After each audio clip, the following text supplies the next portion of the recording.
जो बोलते थे वो करते थे। पहला, अगर आप पत्रकार के नाते हम उनसे बिचकते थे क्योंकि दूसरों को देखते थे, कईयों को वो फटकार देते थे, फालतू बात सुनते नहीं थे 1 मिनट की, तो वो उस तरह का उनका नो नॉनसेंस जो एटीट्यूड था वो पहली बार आपको।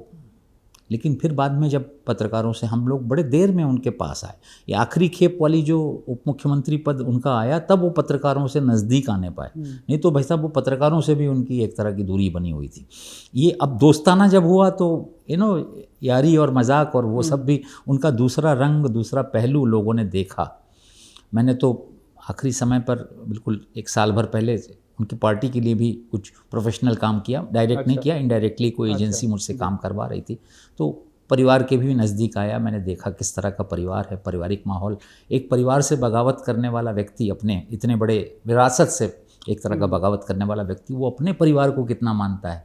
2 पुत्र हैं उनके, पत्नी सुनेत्रा जी, पार्थ जी जो उनका सब कारोबार देखता है, जय, ये सब का जो क्लोजनेस है, जो बॉन्डिंग है जिस तरह की, ये जिस तरह इनकी संवेदनशीलता है लोगों के प्रति, व्यक्तियों के प्रति, ये भी मुझे बहुत कम समय में रहा लेकिन वो भी मुझे देखने को मिला। व्यक्तिगत जो रूप है अजित पवार का, वो दूसरा जो पहलू है उनका, जो वो बड़ा ही निर्मल मुझे दिखाई पड़ा। जैसे अंदर से बाहर दिखते थे ठीक वैसे ही अंदर के भी थे। वो जैसे तो यही वजह थी क्या लोग उन्हें दादा कह के प्यार से बोला, अजित दादा पवार, दादा मतलब बड़ा भाई, दादा प्रेम का, दादा बड़े भाई को रखते थे सबके साथ। और जैसे आपने कहा कि वो डांटते थे, लेकिन उस डांट में भी एक तरह से सम्मान या आदर, अपनापन, मैं कहूँगा अपनापन होता है। पार्टी में वो उपलब्ध रहते थे। जैसे पार्टी में, एनसीपी में हर तरह का एक तबका था, मतलब उसमें बदमाश, गुंडे, दलाल, है ना, सब पार्टी के समर्पित कार्यकर्ताओं के साथ एक बड़ा वर्ग ऐसा भी था।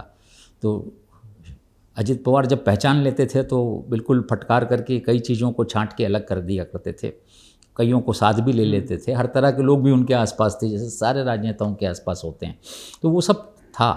पर कहीं एक मानवीय पहलू भी हम लोगों को, है ना, नज़र आया। वो बड़े लेट समझ में आया, मतलब बड़े 91 से उनको देखते अब समझिए कि वर्ष 2020-22 के बाद या 23 के बाद समझिए उनका वो पक्ष हम लोगों के सामने भी उजागर हो पाया।